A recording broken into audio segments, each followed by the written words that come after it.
I'm telling you all my stories, because one thing, I got nothing to do, and I like my stories. But I work for HIP Insurance Company. They used to do the city employees for all their insurance and stuff. And my I had like a temp agent that would get me work all over the city, and I tried to keep things good with her because she got me a lot of work. And I like temping because I would get fired from temping and I would go on unemployment.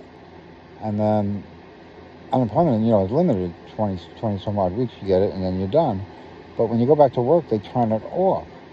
So I would go back to work as a temp and work like 3 or 4 weeks as a temp and get fired and go back on unemployment. It was just like I always had money because I either was working or I was on unemployment. And the way I did it, it never ran out.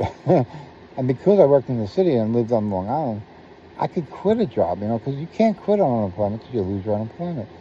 But because of the distance from Nassau County to the city, it was too far for them to force me to go to work. So I could quit, and I wouldn't lose my unemployment. I'd go right back on unemployment. And it was a great scam. Loophole, how's that? You like that better? So I got a job at HIP. She gets me a job at HIP. And it's supposed to be a permanent job, And I go in there, and I don't know what floor it's on. I think it was on 34th Street or 42nd Street, one of those. So I go upstairs, and I gave my name, and I had an appointment, and I'm starting to work that day. That was my first day at work. I don't think I even interviewed with them. I just because the agent, they got me the job, So I go upstairs, and I talk to this lady, and she's like my boss, she's my supervisor, and I introduce, and she's trying to show me around and show me a little spot, Shows me my cubicle, my prison cell, and I'm like, okay. So now my girlfriend at the time drives me to 179th Street in the city to get the subway, so I can go into the city and go to work. And 179th is a bad neighborhood. So when I got to work, I was like, I wanted to call her, and first, this was when the first cell phones were coming out. She had one, I didn't, because it was too expensive. I couldn't afford a cell phone, but my girlfriend could. So I called her, but it was a whole to do about calling her. So my desk phone, you can't call past Queens, with the desk phone. So I go around and ask the people, and now all the people that work in there are black, but all the bosses were white. So I asked the guy, black guy, I'm like, how can I call Nassau, because I tried. They're like, oh, use that phone. So, and that's the only phone you can. So I go over and I call my girlfriend. I'm like, get on the phone with her. I'm talking to her. I'm like, you okay? I'm like, I'll be home.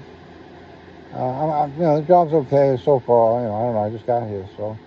And the boss, the supervisor, stands behind me, and I'm on the phone, and she's screaming at me, hang up the phone, hang up the phone. You can't use that phone. You can't use that phone. Hang up the phone. I ignored her. I said to my girlfriend, I said, where are you? And she told me. I'm like, turn around and go to my house. I'll be there in like an hour. By the time you get there, I'll be there. She's like, why? I'm like, I'm quitting. So I hung up the phone, and I said, this ain't going to work out. And I gave her my time sheet. I had to sign it for like an hour. And I was like, I'm quitting. I'm like, you just lost me. So she had a photocopy of the time sheet. It's funny. And and she showed me, before I got on the phone, she showed me the work she wanted me to do. I needed a magnifying glass, and I would have lost my vision if I did it. The writing was like so horrible. It was like, it was just horrible. So I leave. They're shocked that I quit. And I leave, and I go downstairs, and I'm walking out, and there's a couple of black guys smoking a cigarette outside. And they're like, oh, he's too good for us. That's why he's leaving. He's too good for us. And he's like, you're fucking right I am. I'm like, did you take that shit? You deserve it. So that's me. And that was me in my 20s. I'm 56. I haven't changed a bit. You don't screw with me.